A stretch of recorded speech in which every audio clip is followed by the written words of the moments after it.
All right, we're live on Facebook. This is the Savage Brushstroke. I'm Ralph Jean Pierre, aka Precious Gorgeous. I'm here with TJ. TJ, could you tell me how to pronounce your full name? My full name would be Tanael Joachim, but I know that's hard for a lot of people. I'm giving it to you the way my mother would say it, the way Okay, a Haitian would say it. okay. But when I Tanael started, Joachim. yeah, when I Jo- started doing stand up, I sort of Americanized it as Tanael Joachim, which is okay, a little bit easier, but still kind of tricky for an American. yeah. So that's when I decided to do TJ. TJ is It, easy, mm-hmm. makes life simple for everybody. It's difficult for me, and I'm Haitian as well. There you go. There you go. So this is exciting because you're my first Haitian guest, I believe, so far. This is wonderful, and it brings me into just trying to contextualize. You and I don't really know each other, and I sort of feel like I always run into you. So I you there's sort a of give us like, time where there's a time where I used to see you every Friday at oh yeah, the oh Cobra yeah, Club. yeah, Cobra Club, yeah. But I've seen you around for probably before I did stand up for like a year and a half, and I think I saw you around even before then around the comedy Okay, scenes. So I've seen you around for years, and I was immediately like, oh, there's another Haitian dude like doing comedy, and he's really good. right, right. Um, so this is a treat for me because yeah, I've always wanted to be able to. It's so funny that I'm like a super. I try to follow like the indie comedy scene as much as I can, and there's so Hmm. many people I love, and I approach them, and they're like, "I don't know you," but Yeah, it's a beautiful thing, man. And sometimes yeah, comics can get cagey. A lot of comics have I don't want to say poor social skills, but a lot of comics tend to be introverts. They just don't really yes, once they get off stage, interacting with people is a difficult task for them. So oh yes, yeah, yeah. I yeah. mean, it's part of what I love about that community is that they're just like they have no they have no idea A lot of misfits off of that stage. and Yeah, I socially love it. awkward people. Yeah, I love it so much. Yeah, so you've probably been I mean, I saw you I would say probably like 10 years ago, since like 10 years ago. So you've been around are you from New York? No, no, I'm not from New York. I'm from Haiti, born and Hmm. raised. I moved Okay. here in 2008. To New York. I moved to the US. I went to school in Long Island. So I was in the US in Okay. 2008 and I started doing stand up in New York in 2012. Oh, wow, wow. Okay. Yeah. Wow. Yeah, so that's right. Oh, I guess that's right then. Yeah. That's Were you yeah, doing okay, I open understand. mics at that time or you'd already met? Probably that was just after I'd stopped. Like I mean, I've been in the improv scene since I came back. I'm from New York, and I came back. I went away to college and came back, and so I've been in the improv scene at the latest since 2009, probably since Okay. 2008, and around 20. I want to say 10, 11, I was doing stand up, and I was running with like Tyler Fisher, Charles Gould. Okay, I know those guys. Yeah, Yeah. so I was running with all those boys. Um, and who else was there? So I you were didn't. I didn't. Brooklyn Haitian, right? You said you were born in Brooklyn? I'm born in Brooklyn, yeah, but both my Yeah. parents are from Haiti. Awesome. Yeah, Awesome. yeah, yeah. So yeah, so I'm like, I guess like first generation American, but I'm full Haitian. Yeah. Um. So wow, that's a great place to start. For you, Anya, my girlfriend Anya, who you probably never met her, but she's a stand up as well, and she runs a mic at the Pit and the Alligator Lounge. What's her full name? Introduced me I to a may young have met her. Anya Fadiva, but she goes as Anya Jones. Okay. Um, but she introduced me to a young stand-up who's also a Haitian woman, and she like kind of shamed me because she like revealed my weakness, which is as much as I love comedy, I don't know that much about Haitian comedy. And when I was young, they had like tapes and stuff Hmm. that people would pass around and watch. I remember like different things and laughing. And of course, being I feel like Haitians have such a beautiful sense of humor and Oh, such a Haitians are fun. hilarious, man. We're Yeah, hilarious people. yeah, for sure. And like even accidentally, I mean, I'm sure you recognize like I had a grandma who was always like, she would say, "God don't know," like, "Look at me," oh, and just those rhythms are so. Oh my gosh, I mean, my cousins are all funny, my sisters are all funny. So It's a natural skill, and I think a lot of it comes from adversity because things more often than not things are tough in Haiti, and to survive on a day to day in tough times like that, you have to develop certain skills, and humor is generally a coping mechanism. So the average Haitian is a very funny person. Like I know, dude. Sometimes I feel inadequate as a Haitian because I do stand up as a skill, but I'm not a naturally like I like to just chill. I don't have to be a life of the party kind of guy. But I know some Haitians who are just natural storytellers, just natural funny people. And it feels like if there was a way for them to harness that skill, it would be fucking amazing. But yes. Yeah, I know exactly what you mean. That not only are Haitians funny, but one thing I found, I think Haitians bring it out the most. Like I have a cousin, my cousin Ghislaine. She when she laughs, I think a lot of people in my family has this, but she has it the most. When she laughs, it almost looks as if she's in pain.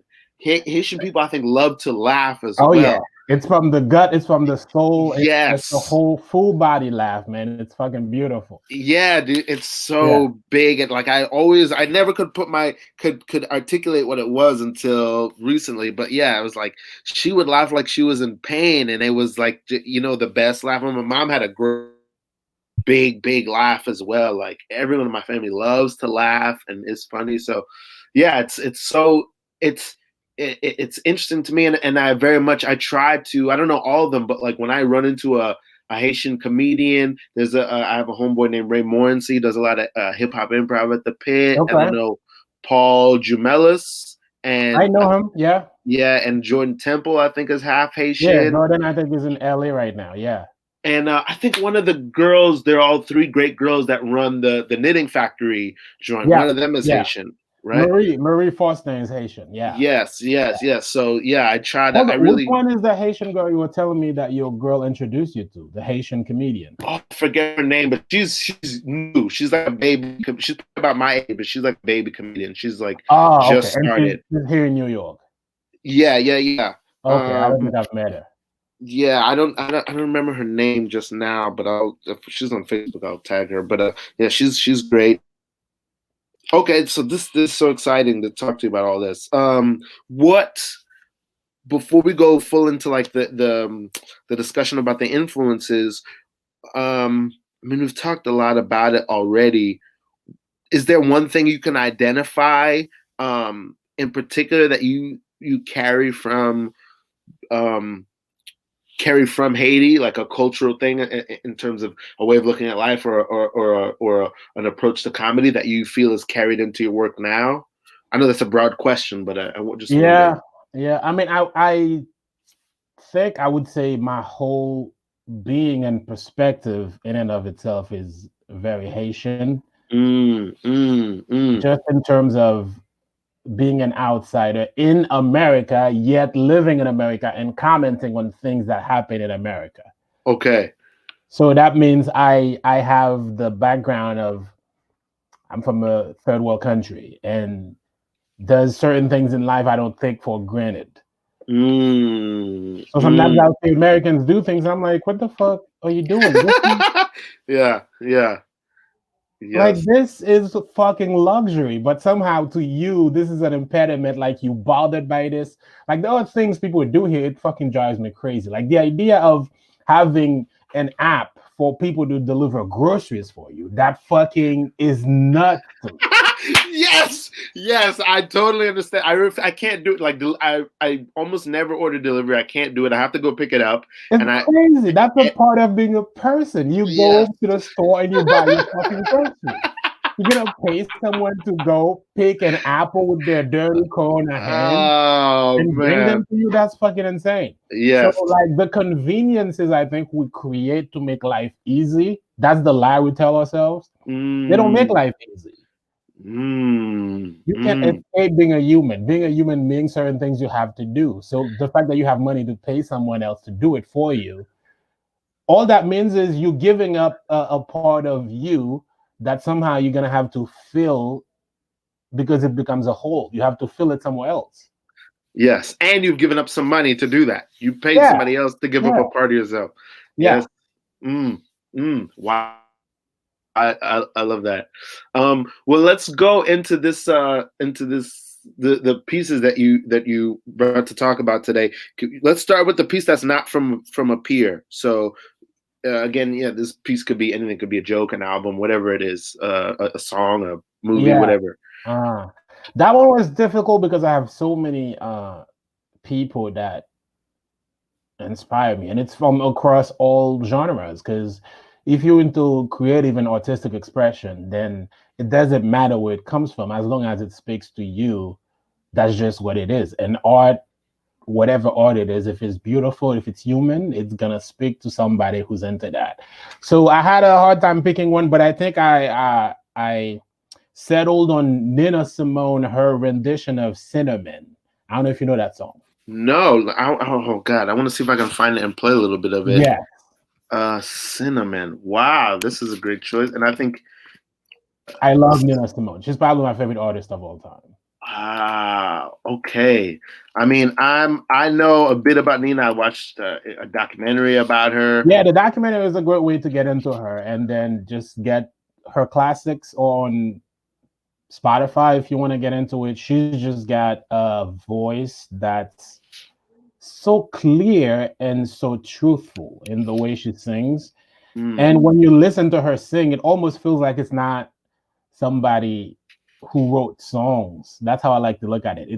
I always say Nina Simone sings her feelings as opposed to writing songs. What was it? It's called Cinnamon. Cinnamon, like sin as in a sin, like the religious thing. Cinnamon. It's a classic song. Cinnamon. Oh, got it. Oh, it's not her beautiful song, but it's a song that's out there, and she has a rendition of it, and it always speaks to my soul when I listen to it. I'm gonna see if I can play a bit of it and see if people can hear it. Find it. Yeah, I got it on. It should be on Spotify too. Here it is. Let's see if we can hear any of it. Yes. Oh, I think I've heard this before. Yeah.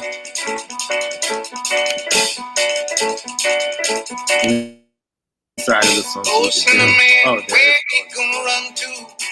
Cinnamon, where you gonna run to? That's a jam, bro. It's a jam. All on that day, will I run to the rock? Please hide me and run to the rock. Okay. Please hide me and run to the rock. I'm gonna stop it right there. But that's Cinnamon by Nina Simone. I'm pretty sure I know that song. Yeah, whenever I'm like going through a tough time and I feel like I don't have any direction, I'm unsure about what I'm doing, I just put this on, and Nina brings me back to it, man. It's great. Wow. Yeah. At what age are you when you discovered that song? And it's fairly recent. I used to listen to that song when I was a kid in Haiti, but I had no idea what the song was and who was singing it, because it was just some American song. I didn't know the words. I had no idea what it meant. And then later when I moved here and I discovered Nina Simone, and I started listening to the song and I realized, holy shit, I have this lifetime connection with this song, but I didn't know why, and I didn't know who was singing it. And now that I understand the soulfulness of the song, the lyrics of it, what it's about, it all makes perfect sense now. So I reconnected with it, I would say 4 or 5 years ago, but I've listened to it throughout my entire childhood. Well, here's the thought that I'm having. I think Nina Simone people are a very particular breed of people. It's like people who like maybe like a Goya or a Picasso paint. Everybody likes Picasso, but it's a very rich and deep and bold and expressionistic kind of art. Yeah. You know, God, that's. Do you know what I mean by that? When I say I think there's, I think there's a very particular type of person who really connects to Nina. What? Yeah, I think I understand what you're saying. Yeah. Do you feel like that? I don't know if this is a great question, but I'm gonna take a swing at it.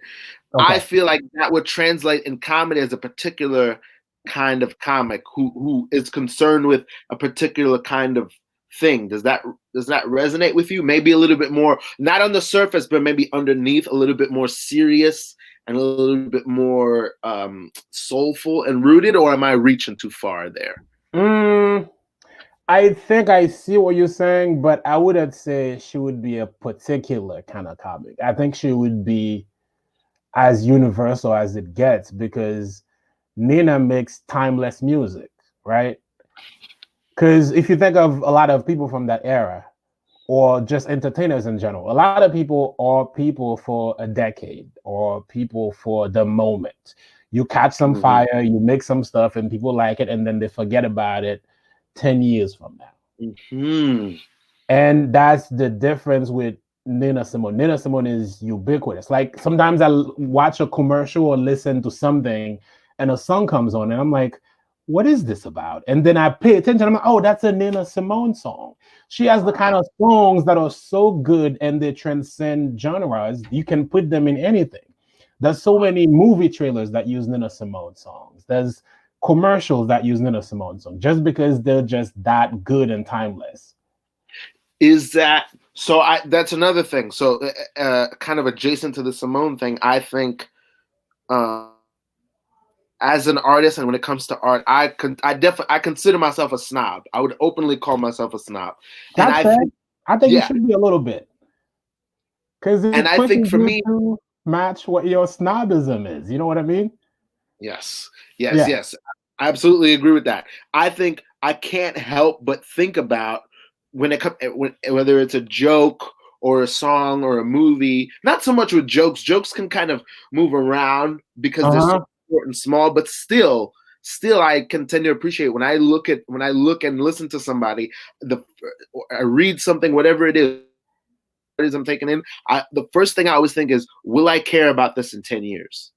Exactly. Okay. Exactly. Is that resonate with you, and is that something that carries with you in terms of into making your own art?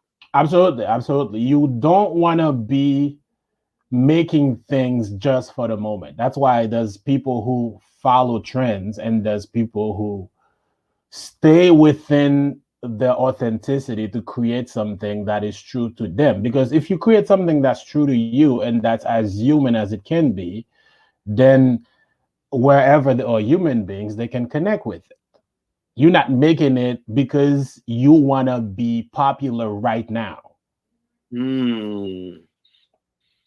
So if you're making something to be popular right now, then in 10 years, what is popular in 10 years is going to be very different from what was popular 10 years ago. For sure. So you made it for that time. So if you want, do you want to make timeless stuff, or you want to make things for the time that you're living in just to cash in real quick and make a name for yourself? That's the idea.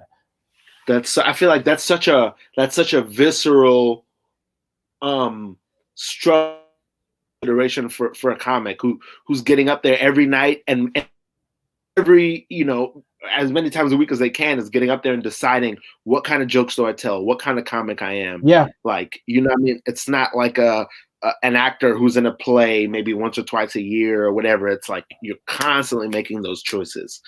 What does that choice look like for you, and how does that affect you? How does your joke writing, or how you're building a set, or even how you're just approaching your work as a comedian? That consideration of being timeless. What kinds of decisions does it force you to make? What kind of things does it force you to shun specifically? The most obvious way in which it affects me is if you want to be timeless, then you gonna have to stay away from topical jokes. So like this thing is in the news, we're talking about it for 6 months, but the news moves so quickly, it doesn't matter anymore in 7 months.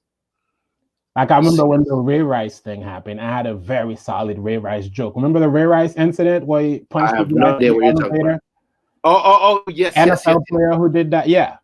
I had a great Ray Rice joke, but I realized, the shelf life for that joke is very limited because we're gonna move on from that very quickly. Wow.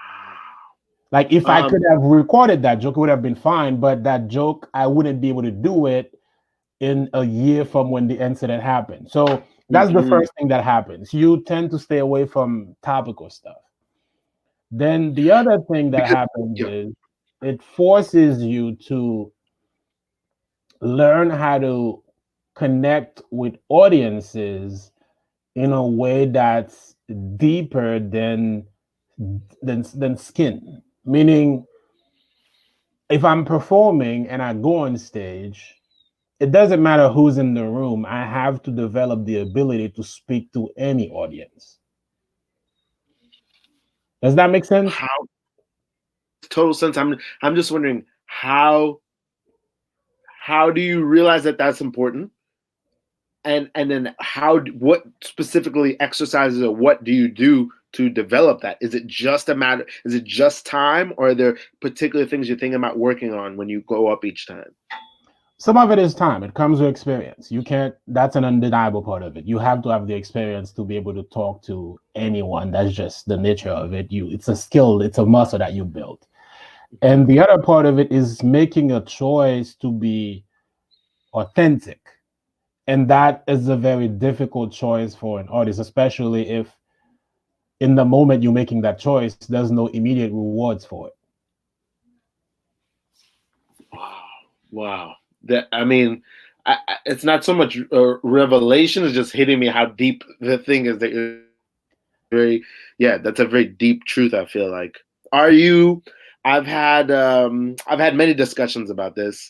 Are you a Shandling guy? Are you a Gary Shandling Oh, guy? I love Gary Shandling. I thought Gary Shandling is, I use, you use the word genius very lightly, but I think it's fair to say he was one of the juggernauts of comedy for sure. Yeah. What I only bring him up because I feel like that was his whole thing. It was like he was always like, I'm just gonna try to be myself as much Yeah. as possible. Which is why the Larry Sanders Show is one of the greatest TV shows of all time. I mean, it gave birth to so many shows of that nature. Have you seen the Larry Sanders Show? I've seen a little bit. What's funny is I'm fascinated by him. My girlfriend got me the book that Judd edited for of his notes. And I watched the documentary. I've seen it probably twice, if not three times. Mm-hmm. And it's funny because I discovered him right before he died. There's a comic named as a New York comic. He had a podcast called The Callback. He's like a kind of like a club comic. What's his name? I can't remember his name right now, but he had him on. Pete Holmes had him on his podcast, and I listened to. Oh, and he also had like just a long interview somewhere, and I listened to him talk. Oh, he was also on the Green Room, that show that Paul Provenza was doing. Okay, yeah, I've heard of that show.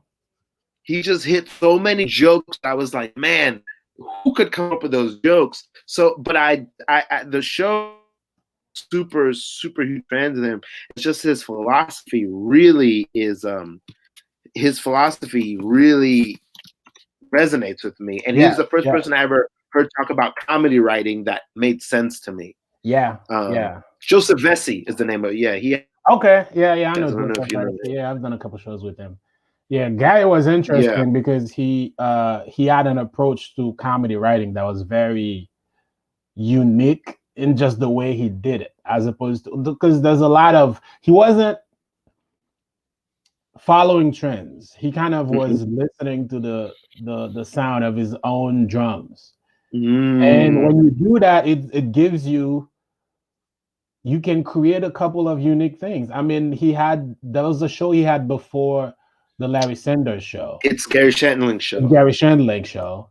And they both are very unique television shows. For their times as well.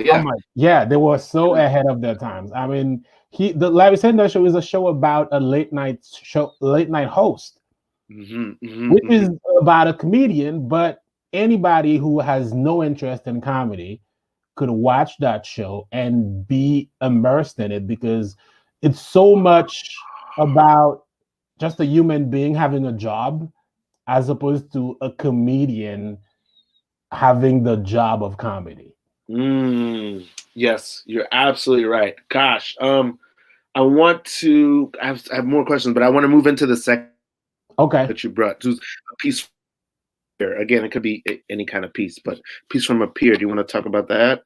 Yeah, I don't know exactly which piece, but I like him as a comic. And his name is Daniel Simonson. He's from Norway. He moved there a couple years ago, and he's just one I of think my I've seen him before. favorites. Has he done Conan or something? The blonde guy? He's done Colbert.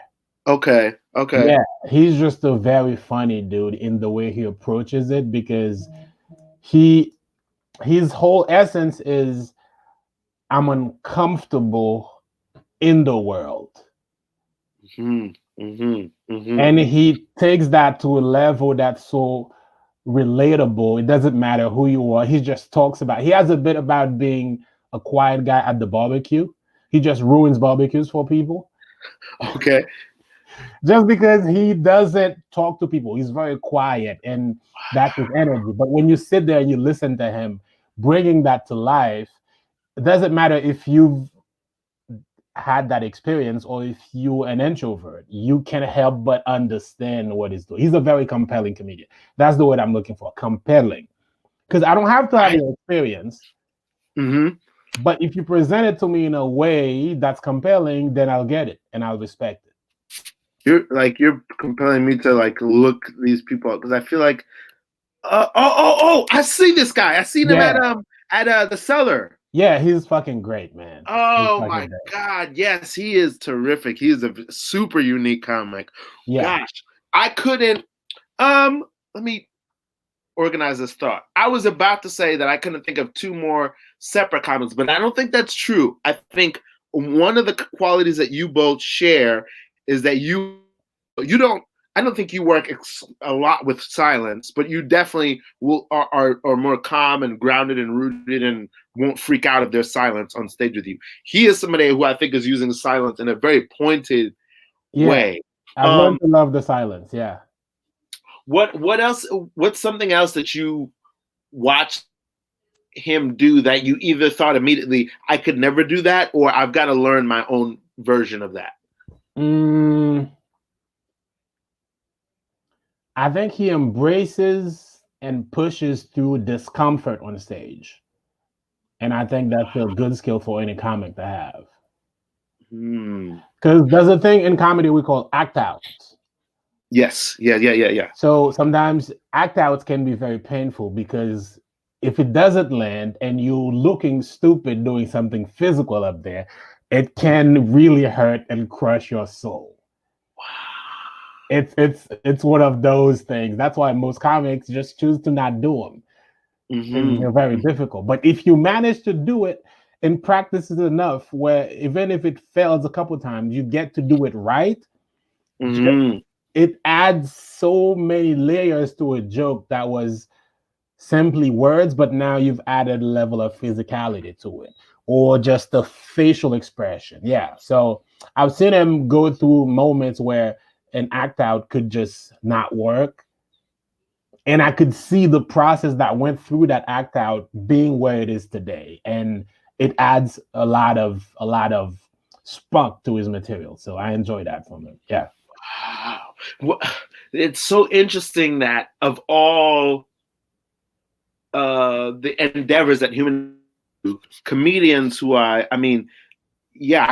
probably never said, but I mean, I love comedians so much. I consider myself a comedian, but I'm not a stand-up. I do improv and stuff like that. Types of comedian. You should proudly call yourself a comedian. Yeah. Stand-ups are gladiators to me. They're the height of everything. I love stand-up so much. I don't have it in me, but I love, and so it's so interesting to me that one of the biggest materials that stand-ups have to is this thing you're talking about, which is like real discomfort, real human, inescapable discomfort. It's part of the clay you have to work with. And God,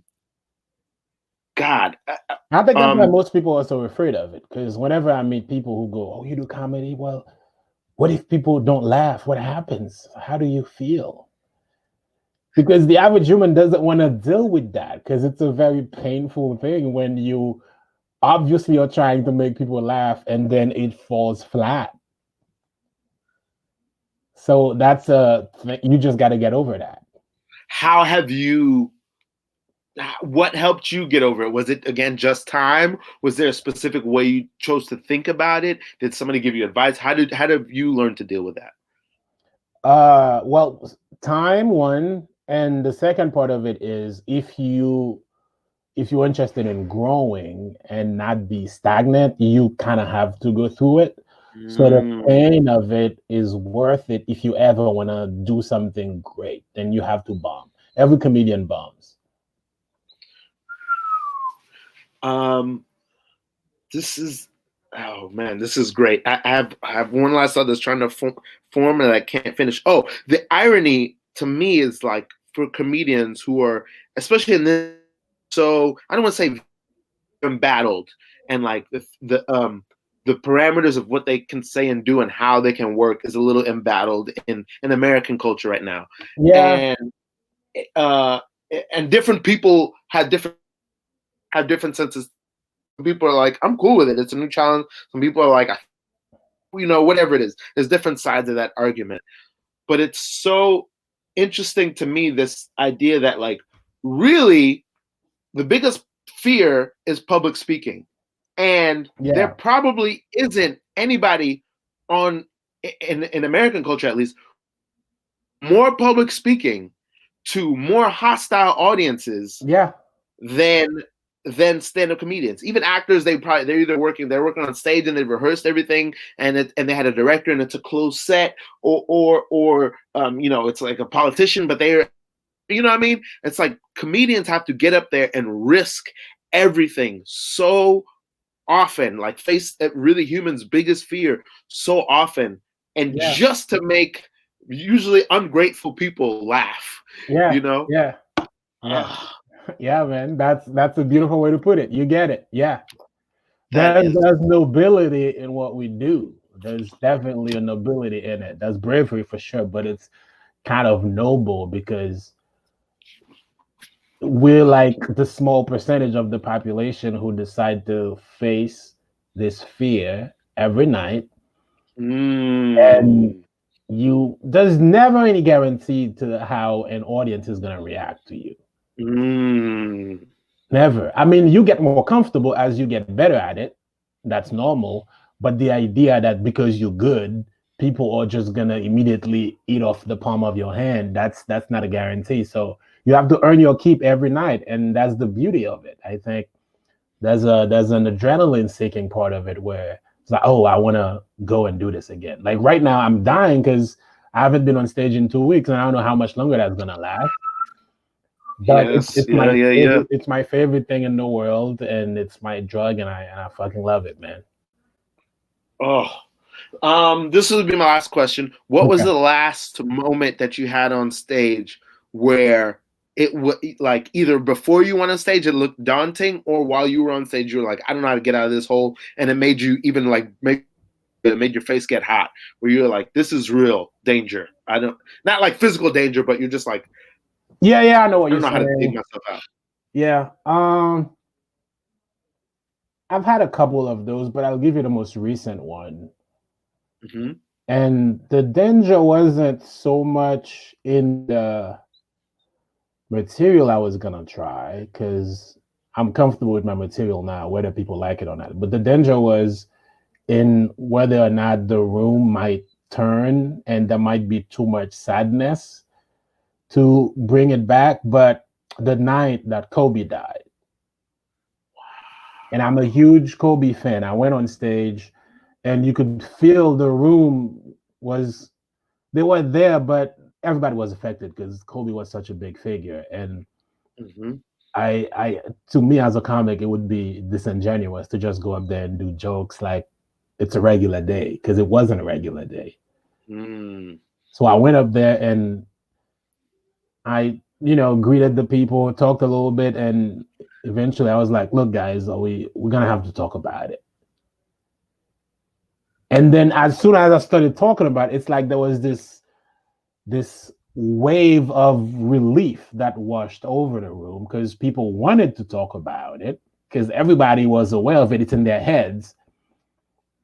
And as soon as we got into it, we dealt with the feelings, and then we became, as a group, comfortable enough to joke about it. Then I started to be able to joke about all the people that are gonna break my heart when they die, and like they compare Kobe, like there was a group of white women. We're trying to like see what is the equivalent for them. Was like maybe for you, it's if Britney Spears died, you would feel my level of sadness right now. So we went in all of those directions, and people started telling me what Michael Jackson's death was to them, what Prince's death was to them. So it just brought us together in this way to talk about one of the saddest subjects ever, death. But we were all having fun talking about death, and I was real proud of that moment. It's so figure for me, somebody that I really look up to and admire is Mr. Rogers. Yeah. And you reminded me of that, like, in a lot of comedians, they have this capacity to sort of be the same, where Mr. Rogers used puppets and songs and bright colors and his to ingratiate himself to the audience and which is what comics do. Like comics feed you jokes, but the jokes usually, I think, in a more not in all comics. Some comedians just want to give you jokes, but even those jokes are coming from somewhere deep, like even for like a Mitch Hedberg, but like those jokes are sort of a path through the people can enter things that are sadder or deeper. Yes, sir. So absolutely. This has been a great conversation. I'm gonna let you go, TJ. Thank you, man. Thanks for inviting me to do it. I had a great time. I appreciate it. So. Oh, awesome. I'm gonna plug. You have an album coming out at some point soon. Friday. My album comes out on Friday. I'm very excited because what's the name of it? Son of Haiti. Son of Haiti. Okay. Yeah. And people, I'll have your name on here so people can find it. And I'll put, if you want to post your, also I'll put it in the description of also. But yeah, people should definitely check it out. I'm excited for it as well. Awesome, man. Awesome. Thanks for having me. All right, bud. Have a good evening. All right, you too.